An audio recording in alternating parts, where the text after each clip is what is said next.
Assalamualaikum warahmatullahi wabarakatuh. Puji syukur hanya kepada Allah kita panjatkan atas berkah kesehatan, rahmat, taufik dan inayahnya sampai dengan hari ini, di mana kita semua, kami semua sekeluarga dalam keadaan sehat walafiat tanpa kurang satu apapun, senantiasa selalu berusaha untuk istiqomah di jalan Allah. Hari ini kita akan menuju ke Sentul sekeluarga saya. Halo Ibu. Halo. Halo Bapak Ngabi. Halo Temodi, Kakak Hakim. Kakak Hakim, where are you Kakak Hakim? Halo, angkat tangan, say hello. Halo Kakak Hakim, halo Adik Iksan, angkat tangan. Oke. Kita sama-sama sekeluarga mau ke Sentul. Di mana Bu rutenya Bu? Rutenya kita akan apa namanya rutenya Lewi apa pokoknya kita akan trekking jalan dari satu area menuju ke area lain lewat pemandangan di mana ada hutan, ada gunung, ada sawah, ada lembah, ada sungai, ada macam-macam dah, air terjun. Jaraknya antara 3 kilo lah, antara 3 kilo naik turun, kemudian lembah dan sebagainya. Lewi Hejo sama Lewi Liek. Jadi ada itu, kita akan ke sana kurang lebih 2-3 jam perjalanan. Semoga udaranya semua sehat, semua bagus, terang, tidak perlu ada hujan dan tidak perlu kepanasan juga ya. Kita berharap semuanya bisa lancar perjalanan dan semua sehat, bergembira, happy. Sekaligus artinya apa? Mensyukuri nikmat Allah yang diberikan kepada kita, yaitu nikmat kesehatan. Sebenarnya rasa untuk bahagia, rasa bersyukur itu nggak susah-susah banget, nggak perlu harta yang banyak, nggak perlu duit yang banyak dan sebagainya. Cukup kita bersyukur atas apa yang ada pada diri kita, dan dari syukur itu kita akan mendapatkan kebahagiaan. Jadi kalau orang mencari kebahagiaan di luar dirinya, itu sangat merugi. Jadi carilah kebahagiaan itu di dalam dirinya, di dalam keluarganya, di dalam rumahnya. Kalau mencari di luar dirinya, di luar keluarganya, dan di luar rumahnya, itu akan berakibat berbahaya. Jadi sekali lagi, kita fokus kepada apa yang Allah berikan di sisi kita. Jagalah dirimu dan keluargamu dari api neraka. Jaga diri kita sendiri, jaga keluarga kita, jaga lingkungan kita, insya Allah kita bahagia. Jadi perjalanan hari ini ke Sentul mungkin kurang lebih memakan waktu 20-30 menit. Mudah-mudahan semuanya 40 menit, perjalanan 40 menit. Semoga semuanya berjalan lancar sampai dengan tujuan. Minggu pagi ini di Cijantung kita lihat itu, lihat, itu ramai sekali di Cijantung. Kiri kanan ini depan Mall Cijantung ya, di depan Mall Cijantung. Kemudian ini juga di sebelah kirinya, di depan Elina Cijantung. Di depan Elina Cijantung tuh banyak sekali yang mau nyebrang. Kasih dulu kesempatan yang nyebrang, santai aja. Ini di depan Elina banyak sekali orang kelihatan ya. Itu kemudian kita lihat itu di depan Mall Cijantung ini, di depan Mall Cijantung. Kemudian ini kita arahkan lagi di depan Denpom 2 Jakarta ya. Ini kita sekarang menuju ke perempatan Cijantung. Jadi kita menuju ke Sentul. Memang perjalanan minggu ini selalu dinikmati oleh kita bersama, karena alhamdulillah bisa kumpul. Abi yang dinasnya di Dompu beserta istrinya Temodi itu berada di Dompu. Dompu itu sebuah kabupaten yang berada di Nusa Tenggara Barat. Jadi kalau misalnya mau ke sana, waktu itu kita pernah ke sana dari Jakarta menuju Denpasar, atau dari Jakarta menuju ke Mataram. Bisa juga Jakarta ke Makassar, Jakarta Surabaya. Jadi rutenya banyak. Jadi ada 4 rute ya. Jakarta Bali, Jakarta Surabaya, Jakarta Mataram, Jakarta Ujung Pandang. Itu bisa. Nanti dari sana menuju ke Bima. Dari Bima semuanya dari sana itu menuju ke Bima. Dari Bima kita perjalanan darat. Itu tadi perjalanan udara dari Bima menuju ke menuju ke Dompu dengan perjalanan darat kurang lebih selama 1 jam perjalanan. Alhamdulillah Dompu mayoritas Islam, kotanya ya nggak rame-rame banget lah. Dulu saya dinas pertama di Ngawi, tapi saya pikir hampir sama lah kurang lebih. Tapi Ngawi itu di tahun 90 sama dengan Dompu di tahun sekarang, jadi 2020. Jadi jaraknya 30 tahun, jaraknya antara Dompu dengan Ngawi di Jawa Timur itu pada saat saya dinas pertama di sana. Nah, alhamdulillah Abi saat ini lagi ada di Jakarta, lagi kursus bahasa. Kita doakan sama-sama mudah-mudahan lulus bahasanya dengan bagus, IELTS-nya bagus, mudah-mudahan di atas 7. Amin ya Bi ya. Amin. Dan bisa berangkat ke Inggris atau ngikutin LPDP. Amin amin ya robbal alamin. Nah, sementara Hakim dan Ihsan saat ini lagi sibuk, dia mau masuk SMA, pusing. Dia pusing apakah mau masuk SMA Taruna di Magelang, SMA TN, atau dia mau masuk tetap di SMA Lab School Kebayoran. SMA top juga, masuk ke 5 besar di Indonesia SMA-nya, atau mau ke SMA 8 atau 28. Tapi yang penting saya bilang apapun SMA-nya, atau SMA 39 sesuai dengan rayonnya. Saya bilang apapun SMA-nya, dimanapun kamu bersekolah, yang paling penting adalah fokus kepada pelajaran yang ingin kamu tuju, cita-cita yang akan kamu tuju. Sekaligus yang paling penting adalah tetap dekat kepada Al-Quran, tetap belajar Al-Quran. Itu yang paling penting tuh, kata ibunya tuh. Ya, tiap maghrib, habis subuh harus tetap baca Al-Quran. Ya, kalau dunia itu, insya Allah kita akan mendapat melewati persiapan akhirat yang baik. Jadi dunia akan mengikuti kita kalau kita mempersiapkan akhirat dengan baik. Jadi sekali lagi kita pesan pokoknya udahlah, nggak ada masalah lah mau dimanapun sekolahnya, yang penting bisa menjaga diri dari lingkungan, tetap taat kepada aturan agama, perintah Allah dan Rasulnya, baca Quran setiap saat, itu yang paling utama. Jadi mau dimanapun, percuma aja mau dimanapun SMA-nya bagus dan lain sebagainya, kalau misalnya tidak melaksanakan perintah Allah dan Rasulnya, tidak baca Al-Quran tiap hari, percuma. Karena itu yang paling utama adalah menjaga hubungan kita dengan Allah, menjaga hubungan kita dengan kebutuhan akhirat. Insya Allah dunia akan mengikuti kita.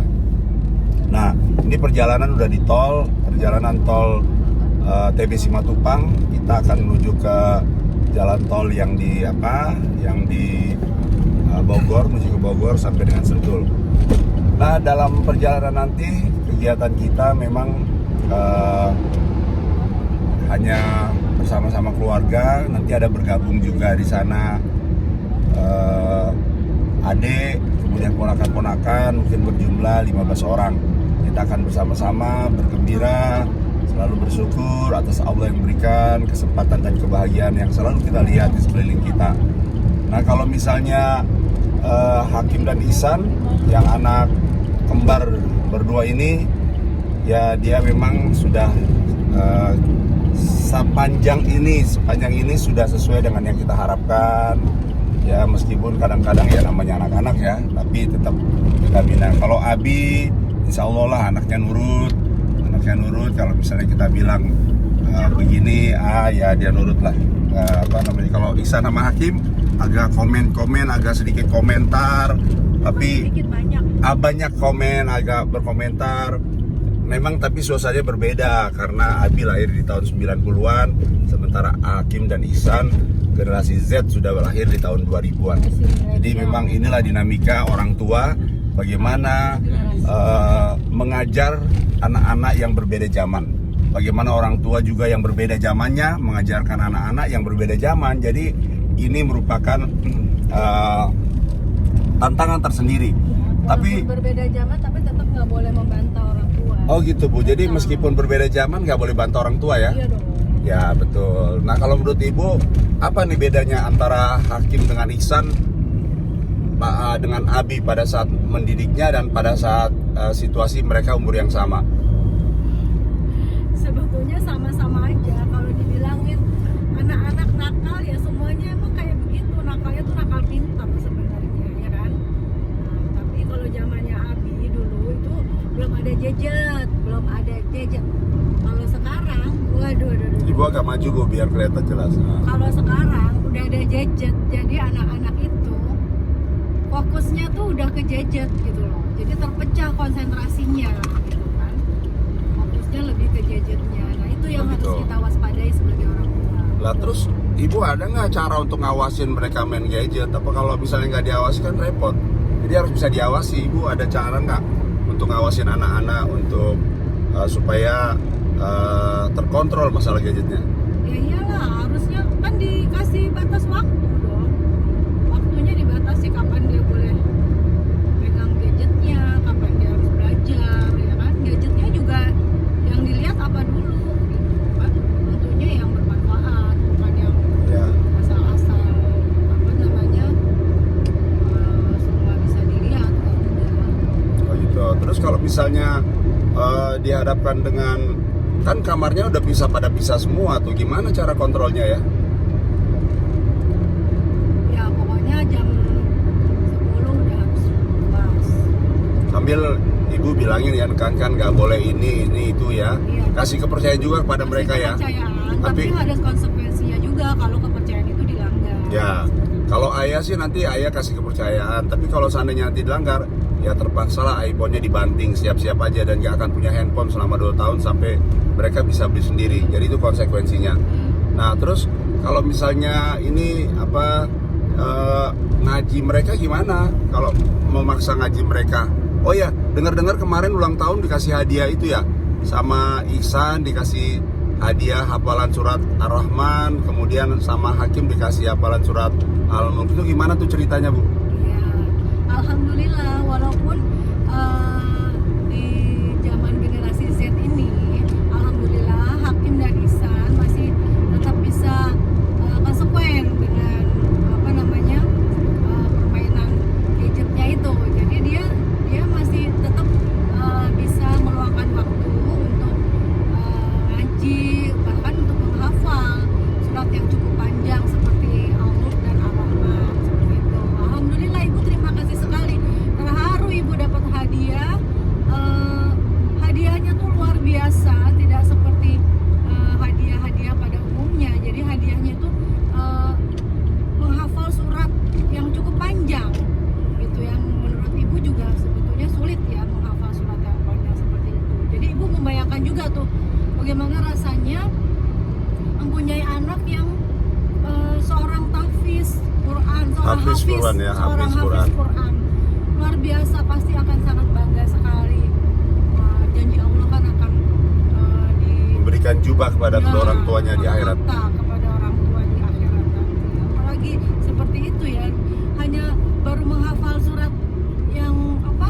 Satu surah Satu aja. surat yang cukup panjang itu saja rasanya udah bukan main. Bahagia ya. Bahagia sekali. Apalagi Apalagi Quran. kalau bisa sampai hafiz Quran. Ya Bu. Itu harapan. Alhamdulillah. orang tua. Ya saya juga selalu berdoa kalau sholat tahajud di antara sholat-sholat saya punya anak, atau nanti kalau anaknya nggak sempat jadi hafiz, cucu pada hafiz Al-Quran, sehingga bisa memberikan juga kebahagiaan, kebanggaan bagi kita di akhirat nanti. Karena dunia itu nggak berarti apa-apa, akhirat yang lebih utama.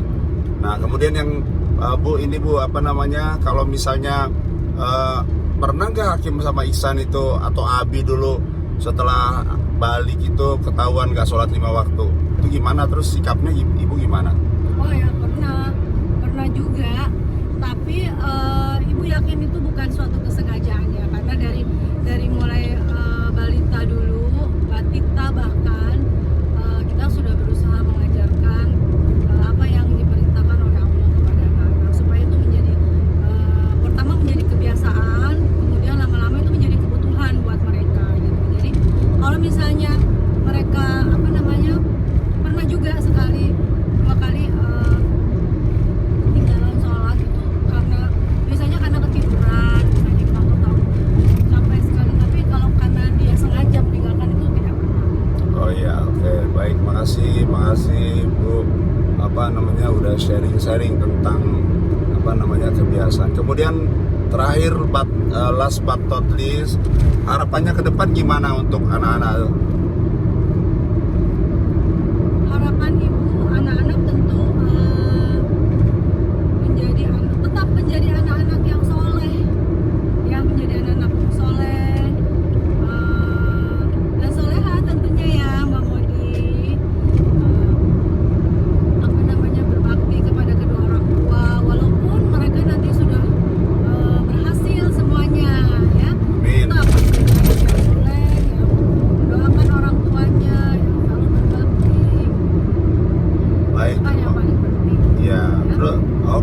kasih. Nah kemudian gimana Bi? Kalau misalnya di rumah Abi menganggap ayah sama ibu ini gak keras gak dalam agama, sambil ngadep ke depan, gak usah nengok kemari, ngomong aja. Ya kalau untuk agama harus keras lah, karena kalau nggak keras pasti tidak akan terbiasa.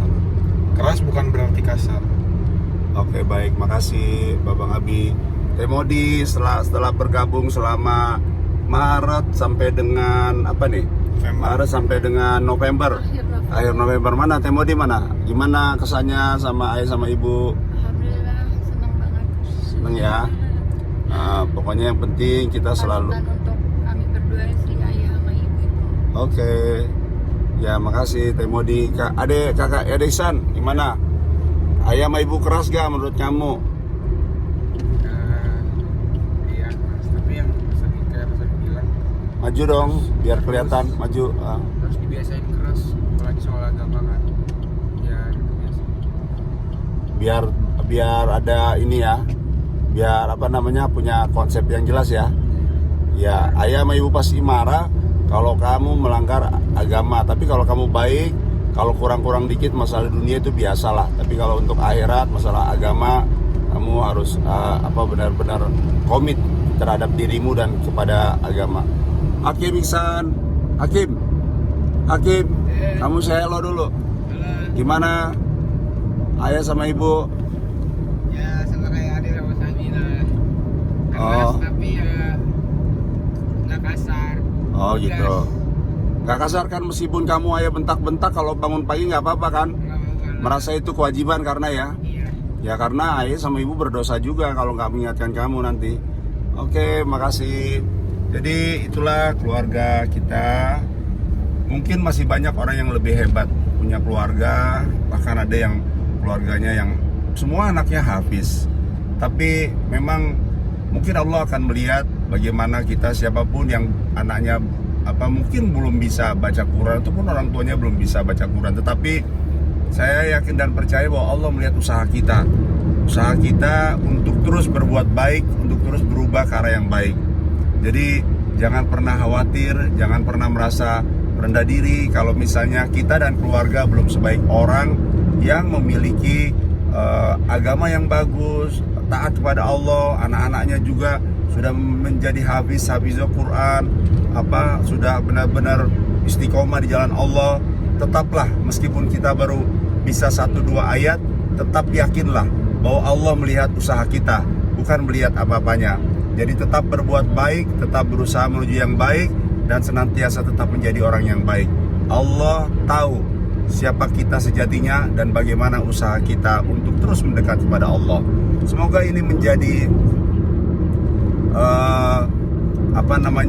untuk menjadi bagian dari hidup kita yang tidak terpisahkan dari harapan menuju ke Allah yang baik, menuju akhir yang baik. Hari ini Minggu, tanggal 28 Oktober 2020. Tanggal 29 ya? 28 Bang? Kemarin 28. Kemarin 28? Hari ini 29. 29 Oktober 2020. Senantiasa kita semua tetap istiqomah di jalan Allah, menikmati semua yang Allah berikan dengan selalu bersyukur, karena dengan bersyukur kita akan merasa bahagia. Billahi taufiq wal hidayah. Assalamualaikum warahmatullahi wabarakatuh.